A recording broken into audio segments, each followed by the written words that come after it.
So in compliance with local revenue contributions, we have remarkably improved. Between 19th February 2026, when we started the trade order, and April 27th, 2026, we as an authority registered 22,909 new business licenses.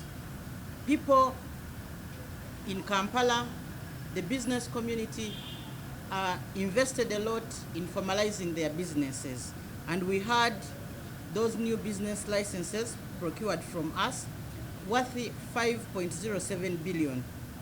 And this is an improvement from what we had 3 months before December 2025, before we enforced trade order, where we had only 15,628 new businesses registered with us, which was worth 3.9 billion.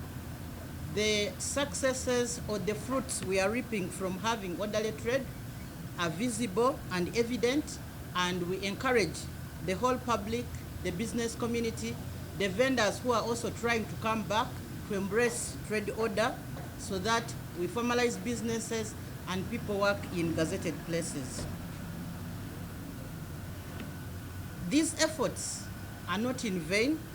They are complementing other efforts which we had put in place last year, which saw us collect total local revenue of 127 billion last financial year.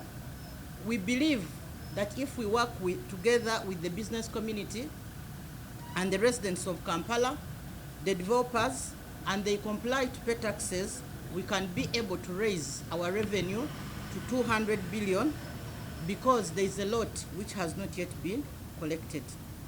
And to address this, as kcca, we have put up a dedicated team which has been tasked with following up arrears. Most of the residents, the business community, and developers have been calling on people who are serving them notices about the arrears which they owe the city. Yes, we have put in place a dedicated team which is engaging all defaulted property owners and managers to comply and meet their obligations in as far as taxes are concerned. Failure to meet those obligations will leave kcca with no option but to invoke legally available enforcement measures, including closure of businesses. We therefore call upon all those who are defaulting or who are in default to make good their accounts promptly to avoid any inconveniences which may come with penalties and enforcement actions we intend to put in place.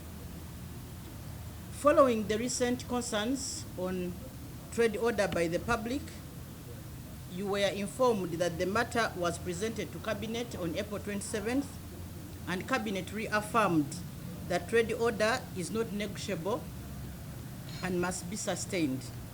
We are continuing to enforce unabated, with all traders required to strictly trade within gazetted areas, gazetted markets, arcades, and designated trading areas. Any return of illegal street vendors or encroachment on public spaces will be addressed firmly in accordance with the law, because the law is clear on where you should be able to trade. We continue and we are deliberate on supporting traders through structured alternatives with thousands of spaces available for them still in our public markets and private markets. You remember we gave you 2,520 workspaces which were available in November 2025. I am happy to report that as we stand now, 1,663 spaces have already been occupied by the vendors who have complied with our call. We currently have 857 spaces available. So the vendors who are still in illegal spaces are encouraged to go to our public markets and occupy these spaces. To fully obtain more spaces, we have been having traders who booked space in our markets or our stores and have not used them beyond 90 days. The Market Act is clear.